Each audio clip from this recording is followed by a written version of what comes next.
Ces objets volants non identifiés n'existent pas seulement sous la forme de boules lumineuses ou vaporeuses, mais ce sont plutôt des engins technologiques bien matériels.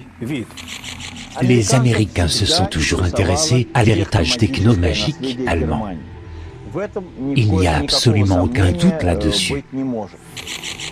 Soudain l'inexplicable arriva. Une expédition prévue pour durer 6 mois s'est rapidement arrêtée après 2 mois, laissant la côte antarctique déserte. Ça a été une réelle retraite. Des faits réels, des preuves et des phénomènes incroyables dans ce film. Troisième Reich, Opération OVNI première partie, la base.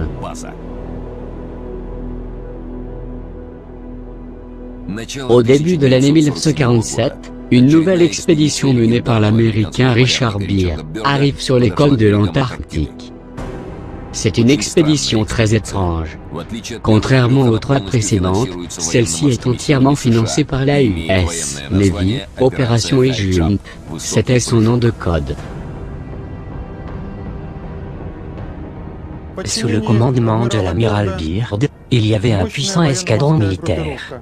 Un porte-avions, 12 navires de surface, un sous-marin, plus de 20 avions et hélicoptères, et environ 5000 hommes embarqués. Vous en conviendrez, c'est une grosse équipe pour une expédition scientifique. 2 décembre 1946, avant le départ de cette expédition, l'amiral Byrd dira lors d'une conférence de presse « Mon expédition est de nature militaire », sans donner plus de détails. Fin janvier 1947, une reconnaissance aérienne de grande échelle commença au-dessus de l'Antarctique, sur la région de la terre de la Reine Maud. Tout se passait comme prévu les premières semaines, des dizaines de milliers de photos furent prises. Soudain, l'inexplicable se produit, l'expédition de 6 mois prend fin au bout de seulement 2 mois. Prenant la fuite de côte de l'Antarctique, cela a été une retraite très rapide. Ils ont perdu un destroyer, près de la moitié du porte-avions, et des douzaines de marins et d'officiers.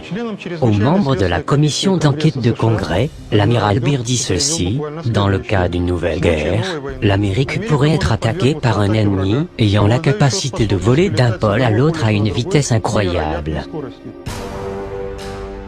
Qu'est-ce qui a fait fuir l'armée américaine?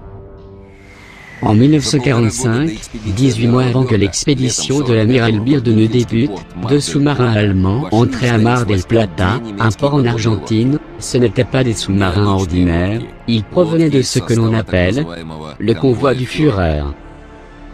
C'était une flotte top secrète en mission, les détails sont restés secrets jusqu'à maintenant. L'équipage du sous-marin était réticent à toute coopération. Malgré tout, les Américains en apprirent un peu.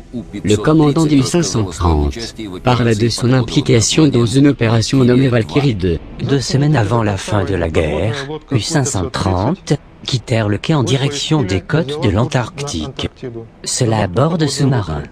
Les passagers avaient le visage recouvert.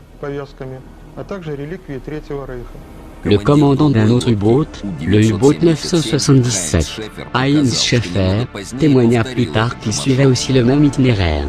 Il a été découvert que les sous-marins allemands ont à plusieurs reprises pris la direction de l'Antarctique. Mais pourquoi se rendre là-bas?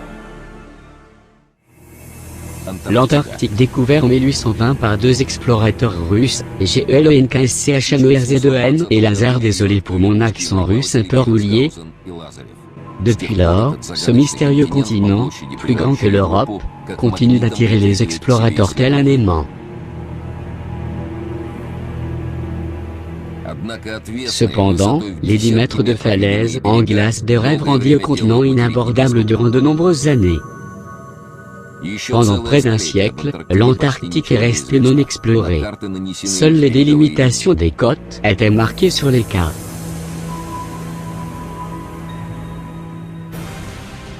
Soudain, ce distant et inutile continent de glace suscita une étrange curiosité des Allemands. Des gros fonds furent débloqués pour étudier ce continent. À la fin des années 30, 2 expéditions furent organisées. C'est arrivé juste avant qu'on éclate la guerre. En janvier 1939, deux avions, le Passa et le Bora, décollent du porte-avions Schwabenland pour aller survoler la région de la terre de la Reine Maude. En 3 semaines, les pilotes de la Luftwaffe, marqués par le fanion de la Swastika, réussissent à sécuriser pour le Troisième Reich une zone de la taille de l'Allemagne. Elle sera baptisée la Nouvelle Souabie. En avril 1939, l'explorateur polaire capitaine Alfred Richer écrira « J'ai rempli la mission qui m'a été confiée par le maréchal de l'air Göring. Pour la première fois, la flotte aérienne allemande vola au-dessus de l'Antarctique. Nous avons couvert une surface de 600 km². De plus, 350 000 km² furent photographiés. Les A du ciel de Göring avaient fait leur travail. Cette mission inhabituelle passait ensuite la main au U-boat, commandé par l'amiral Karl Dönitz. En secret, ces sous-marins mirent le cap vers le bout de la Terre, l'Antarctique. Plus tard, Karl Dönitz dira une curieuse phrase, « Mes sous-marins ont trouvé un véritable paradis sur Terre ». En 1943, en pleine guerre avec la Russie, l'amiral Dönitz prononça une autre phrase intrigante. La flotte des sous-marins allemands est fière à l'autre bout du monde, nous avons fait une citadelle imprenable pour notre Führer. À l'époque, ces mots du grand amiral de la flotte navale ne seront compris que par un petit nombre d'initiés. Aujourd'hui, nous pouvons émettre une hypothèse sur les paroles de l'amiral. Récemment, d'énormes lacs souterrains ont été découverts 1 kilomètre sous la glace. La température de ces lacs est de 18 degrés Celsius. Au-dessus du niveau de la mer, il y a des voûtes en forme de dôme remplis d'air chaud. Il est possible que cela soit en lien avec ces lacs chauds. Une rivière permanente d'eau chaude s'écoule dans l'océan. Pendant des milliers d'années, ces rivières d'eau chaude ont formé de larges tunnels de glace souterrains parfaits pour une base secrète. À partir de la côte, il est facile pour un sous-marin d'accéder à ces tunnels. Un endroit parfait pour une base, à l'abri des tempêtes et du froid polaire. Totalement camouflé et loin des recherches ennemies. Si les Allemands avaient à décider d'un endroit pour une base secrète, ou une zone secrète, cela voulait dire qu'il fallait un endroit totalement inaccessible. Les zones polaires, dont l'Antarctique étant très appropriée pour avoir un tel niveau de sécurité. D'après les déclarations de témoins et autres documents, les nazis auraient bien organisé la création d'une base en Antarctique. Son nom de code, la base 211.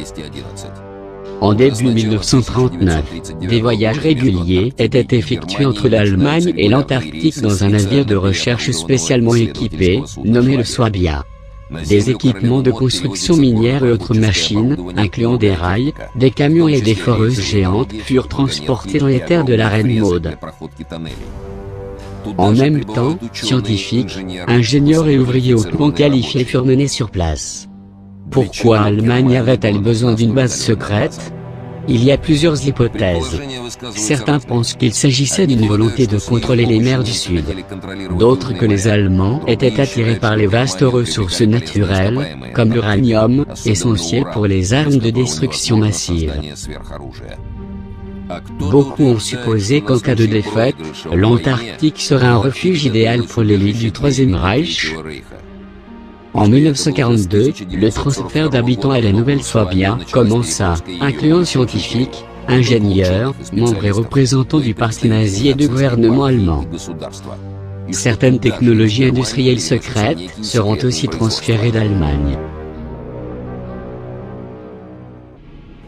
À l'après-guerre, les Américains ont recruté des scientifiques allemands pour travailler aux USA, mais ils ont été choqués de voir des milliers de spécialistes nazis hautement qualifiés ayant disparu et non listés comme morts.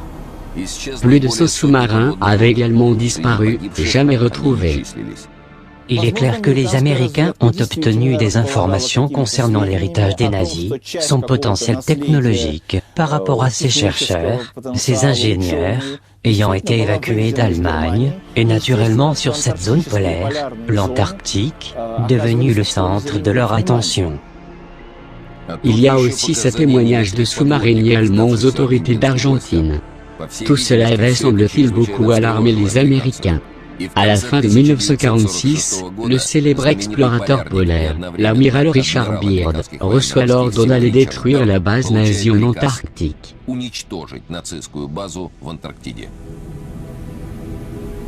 Mais les choses tourneront mal. La résistance rencontrée par la flotte américaine soulève beaucoup de questions. L'amiral Byrd a parlé d'avions de chasse avec d'incroyables capacités. Il a aussi parlé d'attaque de l'expédition par d'étranges soucoupes volantes.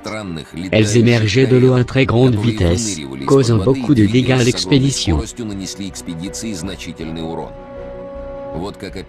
Le 26 février 1947, une bataille éclata. Elle a été décrite par un membre de l'expédition, un pilote expérimenté nommé John Searson.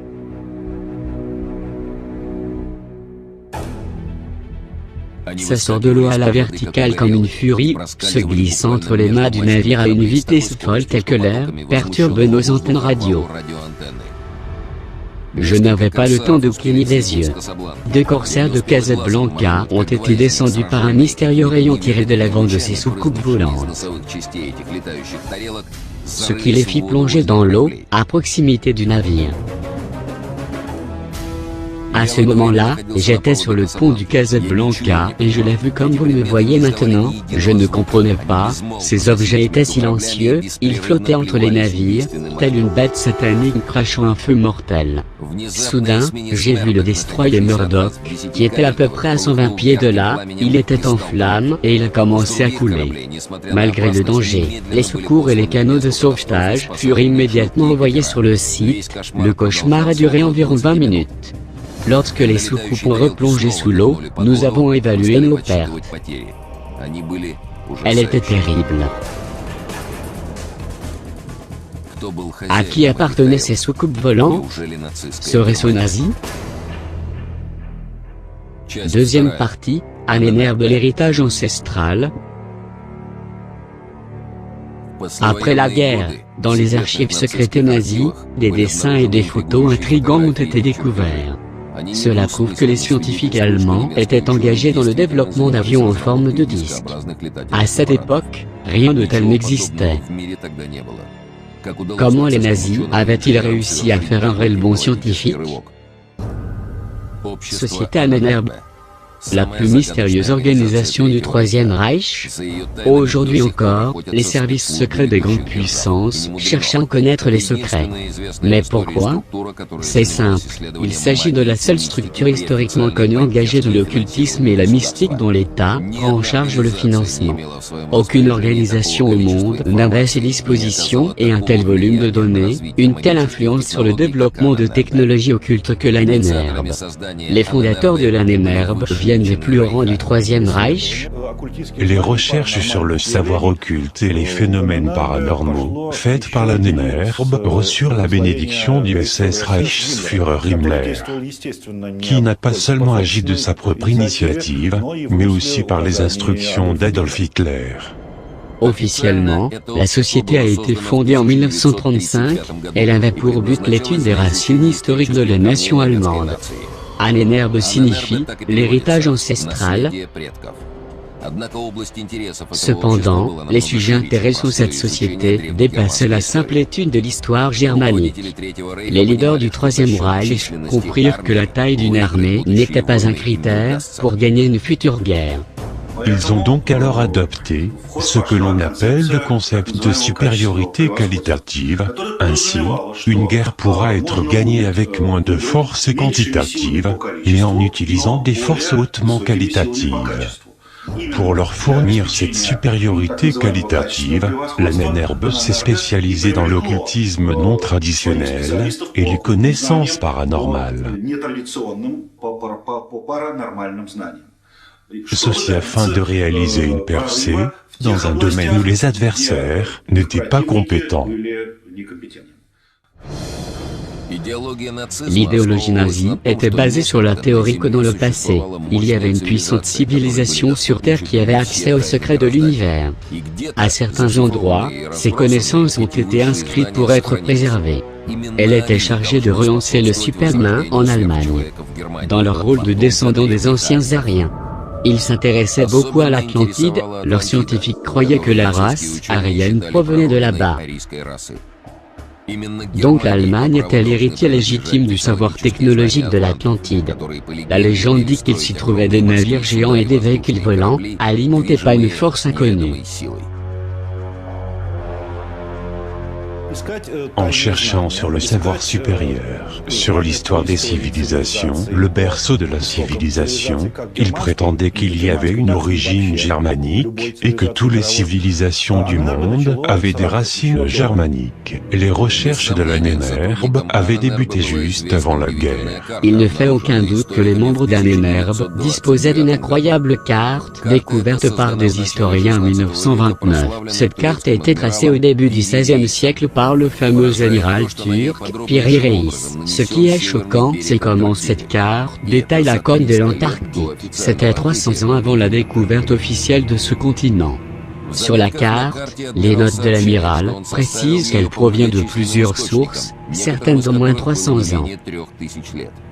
Mais le plus curieux est cette délimitation des côtes de l'Antarctique, qui sont représentées sans la couverture de glace. Cette carte pose beaucoup de questions même encore aujourd'hui. Voici la version d'un spécialiste US de l'Air Force. Les lignes côtières de cette carte ont été tracées avant qu'elle ne soit couverte de glace. L'épaisseur de glace est de 1,5 km. Nous n'avons aucune explication sur comment ces données ont-elles été obtenues en 1513.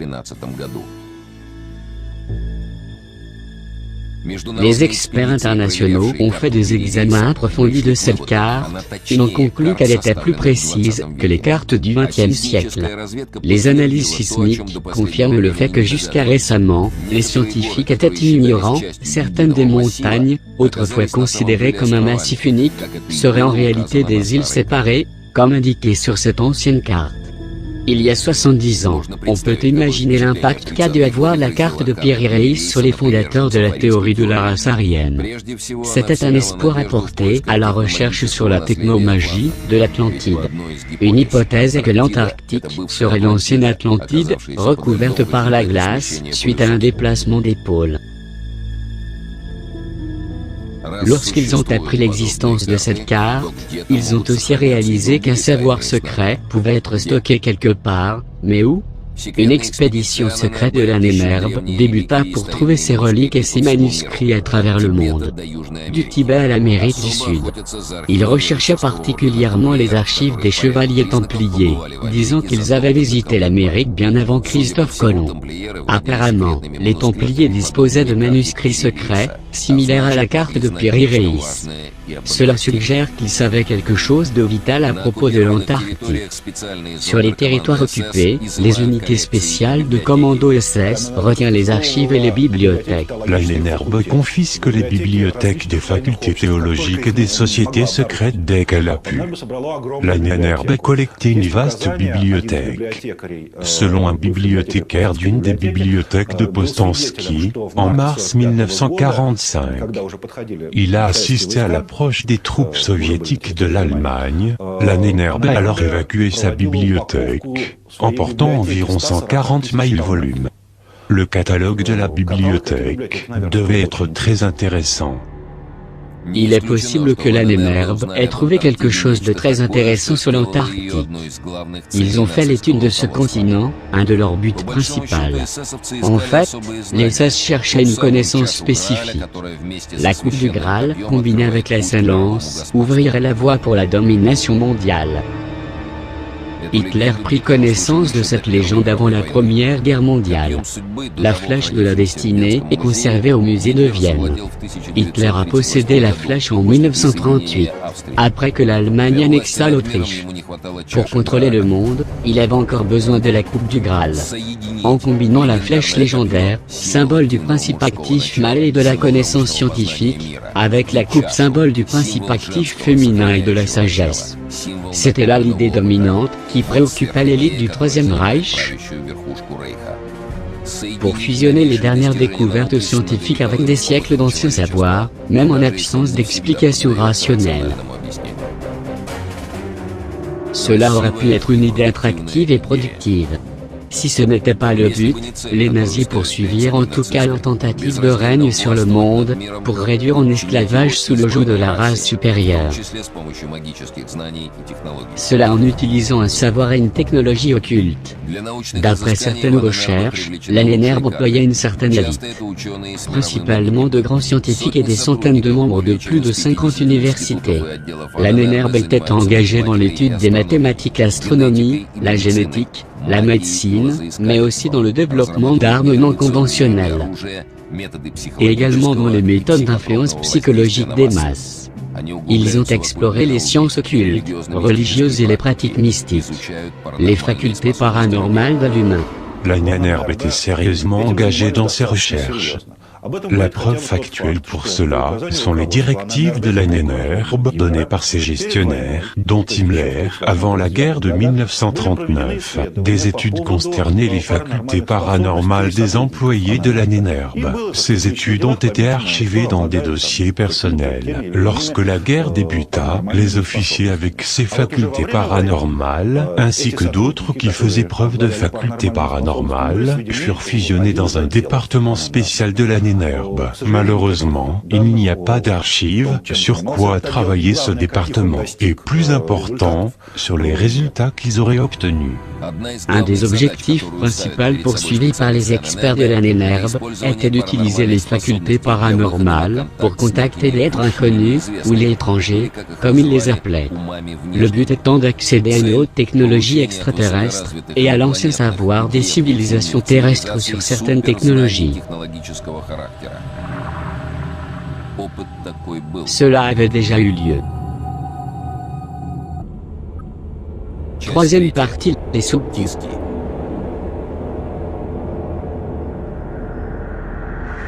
Décembre 1919. Les membres de la société secrète d'Otley, les prédécesseurs de la Nénerbe, sont rassemblés au pied des Alpes dans une ferme proche de Berchtesgaden. Parmi les membres sélectionnés, les meilleurs médiums et contactés. L'un d'entre eux se cache derrière le mystérieux pseudo de Sigrin. L'autre est Maria Orsic de Zagreb. Elle parlait de choses étranges dans un état de transe. Cela provenait d'une civilisation située dans la constellation de Taurus. Elle reçut d'incroyables informations techniques.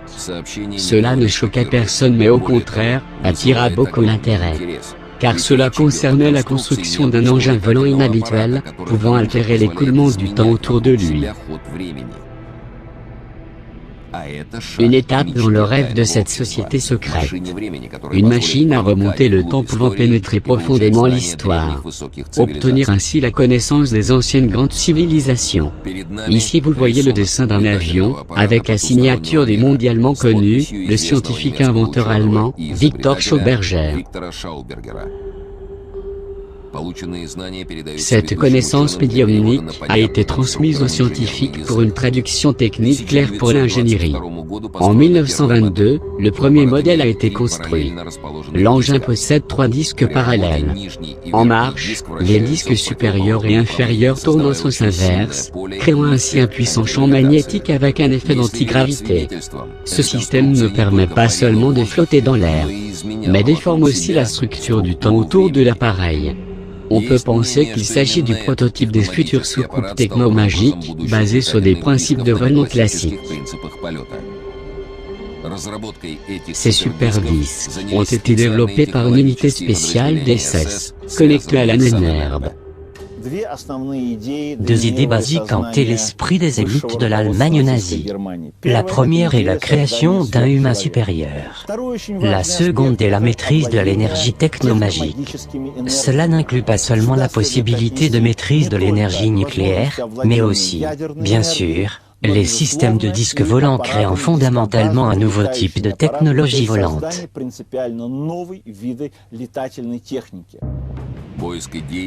La recherche d'idées allait dans toutes les directions. Cela impliquait non seulement des médiums et des ingénieurs, mais également des historiens. Mais avant la guerre, les expéditions allemandes de la Nénerbe revenaient avec des centaines de vieux manuscrits, en chinois et autres langues orientales. Et cela était étudié avec beaucoup d'attention.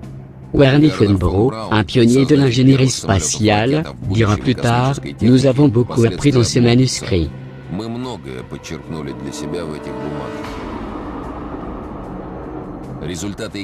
Les résultats de cette expédition furent rapportés à Hitler en personne. L'un d'entre eux inspira beaucoup le leader du Troisième Reich, pensant à de super-armes et au vol dans l'espace.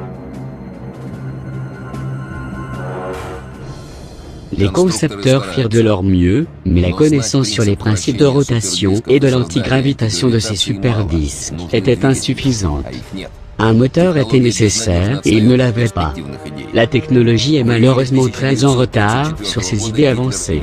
En juillet 1934, Hitler et l'élite des sociétés secrètes Thule et Vril invitent l'inventeur Victor Schauberger à travailler avec eux. Son légendaire moteur à implosion capable de fournir de la lumière, de la chaleur et un mouvement mécanique avec seulement de l'eau et de l'air. Ils avaient besoin de lui pour une chose, créer un moteur pour des disques volants. Un accord est conclu après 5 ans, en 1939, un prototype de disque Vril avec un moteur de Schauberger s'éleva dans les airs. Ici, une rare photo montre un test de vol avec un camouflage divers du disque. Les progrès avec les disques sont extrêmement lents, il y a un manque d'expérience et de spécialistes compétents.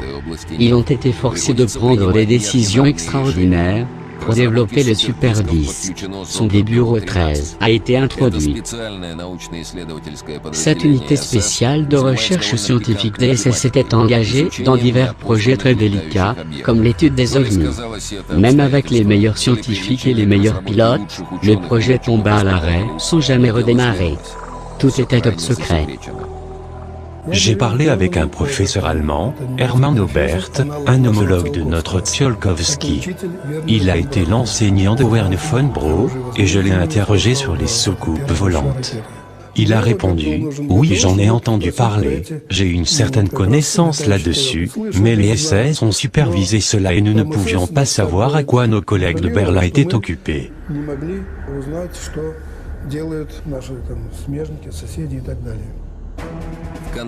À la fin de 1942, un disque volant nommé VRLL1 ou Jaeger prit son envol. Il avait un diamètre de 11,5 mètres.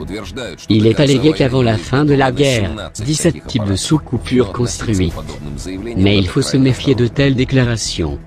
Je ne pense pas qu'ils avaient une telle collection de disques volants, peut-être quelques exemplaires, c'est tout. Les Allemands voulaient s'en servir comme appareil d'espionnage. Quand vous le regardez de côté, il est presque invisible. Des généraux ayant participé à la bataille de Kursk et 2 héros de l'Union soviétique, que je connais personnellement, un pilote et un commandant de tank, m'ont décrit ce qu'ils avaient vu. Un disque suspendu dans le ciel, durant la bataille de Kursk. Qu'est-ce que c'était? Ils ne savaient pas. Ni les Allemands ni les Russes ne le reconnaissent. La soucoupe n'était pas faite par nous, je peux vous l'assurer. C'est vrai, je connais très bien l'histoire de l'aviation russe. Entre ces dessins et photos de disques, il y en a un identifié sous le nom de « Ronnebu ». Les notes sous le disque ressemblent à de la science-fiction. D'après la description, ils utilisent une source d'énergie alternative, le convertisseur d'Ideland scolaire, qui fonctionne sans énergie fossile. Il a été même prévu d'envoyer le disque Ronnebu 3 dans l'espace. Difficile à croire. Mais qui sait? Voici la photo d'un trophée. L'étrange scaphandre du pilote suggère que le programme de vol est dans l'espace, ou à moins dans la stratosphère. Dans les archives saisies, un autre mystérieux document a été découvert. C'est le plan d'un énorme appareil long de 139 mètres en forme de cigare, il est nommé Andromède. Il possède des hangars pour 5 soucoupes de type Ronnebu et Vril. Le but de cet appareil? Certains pensent qu'il était conçu pour les vols spatiaux de longue durée. Il y a une autre explication simple. C'est que c'était un projet de conteneur submersible, qui pourrait être utilisé pour transporter des denrées, de l'équipement, etc. pour des bases secrètes du Troisième Reich, y compris pour celles en Antarctique. D'après les Américains, à la fin de la guerre, les Allemands avaient 9 entreprises de recherche pour développer et tester des disques volants. Les investigations révélèrent que 8 de ces usines, ainsi que ses scientifiques et ses figures de proue furent évacuées d'Allemagne. La 9e a été détruite. Le lieutenant-colonel de l'Air Force, Wendell Stevens, a déclaré « Nous avons des informations classifiées disant que certains de ces centres de recherche ont été transférés en Antarctique, à l'endroit nommé la Nouvelle-Zambia. Au moins un de ces centres a été transporté à cet endroit. Un autre était en Amazonie, et un troisième sur la côte nord de la Norvège. Ils ont été évacués dans des aménagements souterrains secrets. »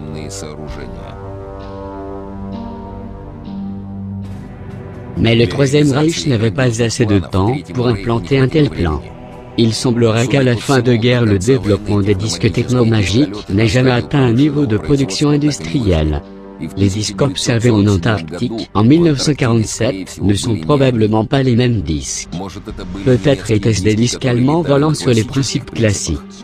Ceux qui avaient déjà été développés par le Troisième Reich, peut-être un reste de sauvegarde de leur projet technomagique. Quelques prototypes avaient déjà été construits, certains en ont les preuves. Cela a été un bond technologique géant, mais loin d'être dans le genre des disques volants que le Troisième Reich avait en tête. Ces prototypes créés par les Allemands peuvent seulement voler dans les airs, à l'extrême, peut-être voler à la surface d'un liquide ou d'un solide. La même chose que nous avons aujourd'hui, voler sur un coussin d'air, comme un aéroglisseur.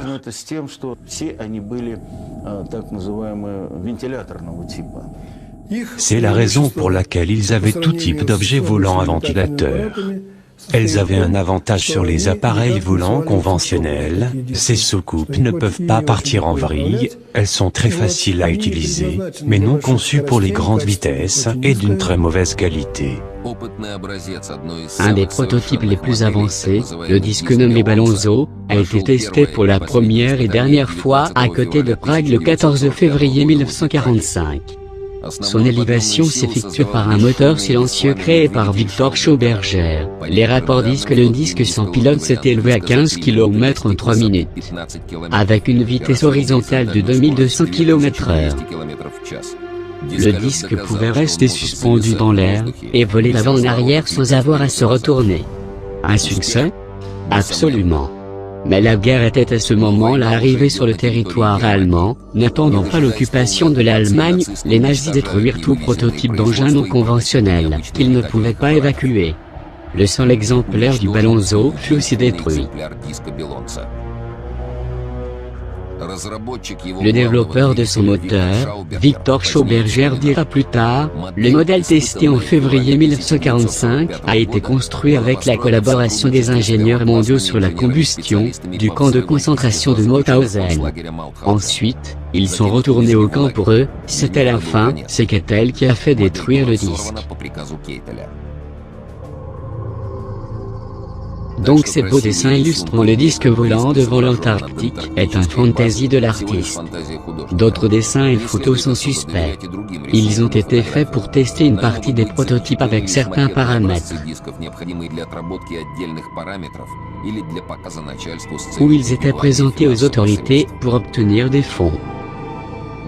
Il est vital de créditer les scientifiques et les ingénieurs allemands, qui ont obtenu un succès significatif. Ce bond dans les sciences et la technologie fait par le Troisième Reich n'est pas accidentel. En combinant la recherche scientifique avec une analyse des anciennes connaissances, cela a donné des résultats incroyables. Cependant, la défaite des nazis n'a pas été accidentelle non plus.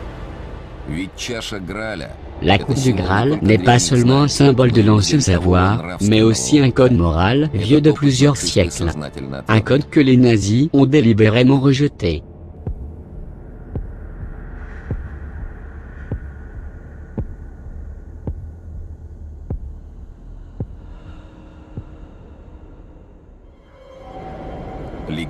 Il y a beaucoup de légendes et de rumeurs sur les soucoupes du Troisième Reich.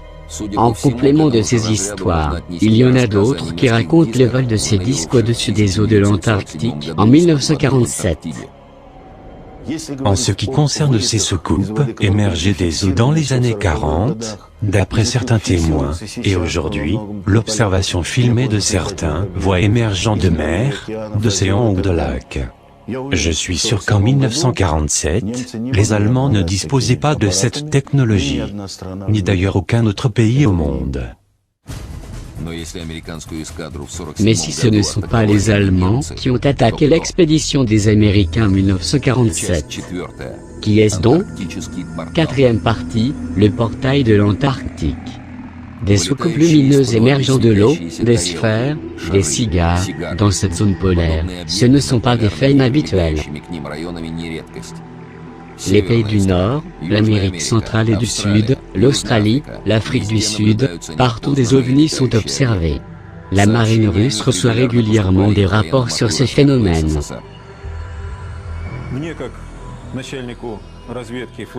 En tant que commandant dans la marine soviétique, j'ai régulièrement reçu des rapports à propos d'objets observés par témoins. Il serait incorrect de penser que les ovnis sont seulement observés au sud. Ils sont aussi observés au-dessus de l'Atlantique Sud, à proximité de l'Antarctique. Voici un cas particulier qui m'est familier. Ils ont été observés dans la zone des îles de Grigori du Sud. Des pêcheurs ont vu un objet émerger des eaux. Ils ont réussi à prendre des photos, représentées ici sur ce document. Malgré le vent fort, l'objet est resté statique pendant un long moment, ce n'était clairement pas un nuage ou un ballon. Au-dessus des îles de Géorgie, de très étranges objets volants sont observés. Voici la preuve d'un cas. Le disque en suspension au-dessus de l'île, il a été visible pendant un long moment, c'était juste avant le coucher de soleil et juste après, cela a duré 1h30 ou 2 heures. L'objet avait une forme symétrique circulaire, avec à l'intérieur un triangle isocèle visible.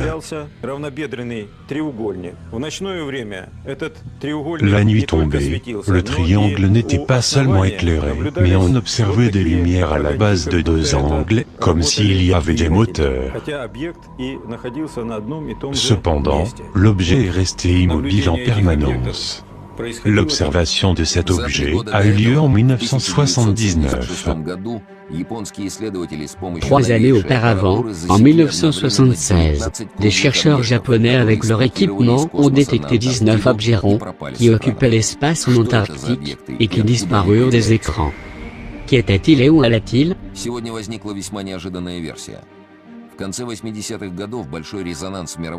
Nous avons aujourd'hui des réponses à ces questions. À la fin des années 80, une découverte scientifique fit sensation, le travail de l'astrophysicien américain Kip Thorne et de ses collègues. Ils avancèrent la possibilité de voyage dans l'espace-temps. Ils avançaient l'idée des trous de verre et des trous noirs, c'est extrêmement intriguant, selon laquelle des trous noirs seraient situés à proximité de notre planète et qu'ils prendraient la forme de ces trous de verre. Ces trous de verre pourraient être utilisés pour des voyages intergalactiques et interstellaires. D'autres travaux scientifiques arrivent significativement à la même conclusion. En particulier la construction d'engins pour les voyages spatiaux, assurant un voyage intergalactique. Kip Thorne arriva à la conclusion qu'à côté de la Terre se trouve une entrée vers le trou noir situé vers l'étoile Vega. À cette époque, aucun doute que les Américains connaissaient déjà très bien la manière dont ces ovnis apparaissaient ou disparaissaient de l'atmosphère de notre planète.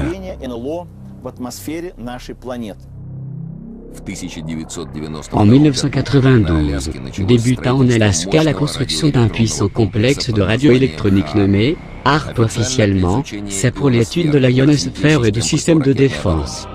Officiellement, c'est pour le développement d'un nouveau type d'armes, géophysiques, météorologiques et psychotroniques. Il s'agit d'une sorte de canon à laser géant, un four à micro-ondes mondial. Mais il y a quelque chose en plus. Aujourd'hui, nous pouvons affirmer sans risque que le but de cette station est la recherche pour entrer dans ces trous de verre. Cela signifie que les Américains sont arrivés à la conclusion que dans cette région polaire est localisée l'entrée du trou de verre. Leur station leur permet de déterminer les configurations du trou de verre, puis remonter et trouver où se trouve l'entrée et l'endroit où il mène. En 1998, le complexe en Alaska a été mis en action. Un complexe similaire est situé en Norvège. De la même manière, un troisième encore plus puissant est implanté au Groenland.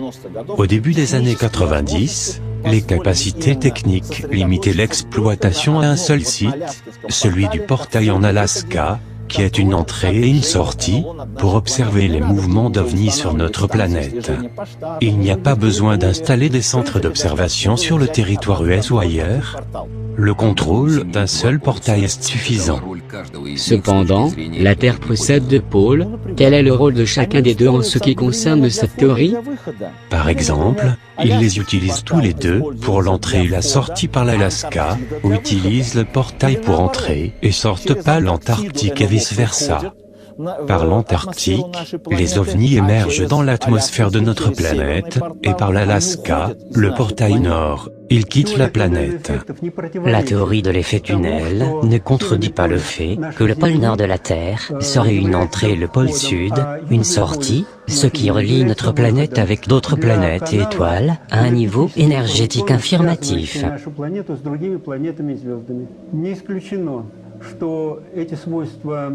Il est possible que les propriétés de nos pôles soient utilisées par des ovnis, cela pour communiquer avec d'autres parties de l'univers. Il est évident qu'il faut étudier sérieusement. Ce n'est pas une surprise, c'est un fait bien connu, que la plupart du staff dans les bases américaines en Antarctique sont du personnel de la NSA, Agence de sécurité nationale américaine, employant des militaires américains, techniciens de l'électronique, ainsi que des employés de la CIA. Centrale Intelligence Agency. Ces catégories représentent le personnel principal de la recherche dans les stations américaines en Antarctique. Peut-être que les scientifiques du Troisième Reich avaient aussi déduit que l'Antarctique et l'Arctique n'étaient pas seulement les pôles de la Terre. Peut-être n'est-ce pas une coïncidence que dans l'Allemagne nazie, la théorie de la Terre creuse où les pôles sont des portes, pour les étoiles était-elle si populaire? Peut-être qu'au cœur de cette idée, il y a quelque chose à comprendre, quelque chose qui rejoint ces récentes découvertes sur les trous de verre. Avec cette possibilité d'éventuels voyages dans l'espace-temps, ce qui aurait attiré les Allemands sur les côtes de l'Antarctique.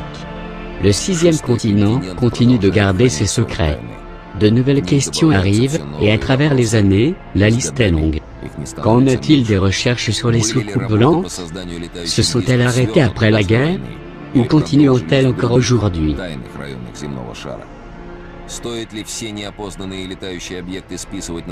Est-ce correct d'attribuer à toute observation d'OVNI une technologie humaine secrète? Les OVNI ont été observés depuis longtemps, même à l'époque d'Alexandre le Grand. Quels types d'engins ont émergé de l'eau pour attaquer la flotte de l'amiral Byrd? Des êtres inconnus avec qui les Allemands auraient coopéré? Qu'est-ce que c'était? Un mythe? Ou bien des forces de vie existant depuis des milliers d'années, ayant poursuivi leurs activités invisibles sur notre planète? Merci d'avoir suivi cette vidéo jusqu'à la fin. Vous pouvez réagir dans la rubrique commentaire de la vidéo. Mystère, divulgation et discussion. Cette chaîne vous présente divers contenus traitant d'OVNI, paranormal et mythes. Le but n'est ni de convaincre, ni de vous faire croire quoi que ce soit, mais de lancer le débat sur les sujets trop souvent ridiculisés, en outre sur le net, et tout cela en live pour pouvoir réagir sur le moment avec la communauté, et repousser les limites du débat, afin d'inciter les gens à réfléchir sur des sujets qu'ils n'auraient même pas imaginés.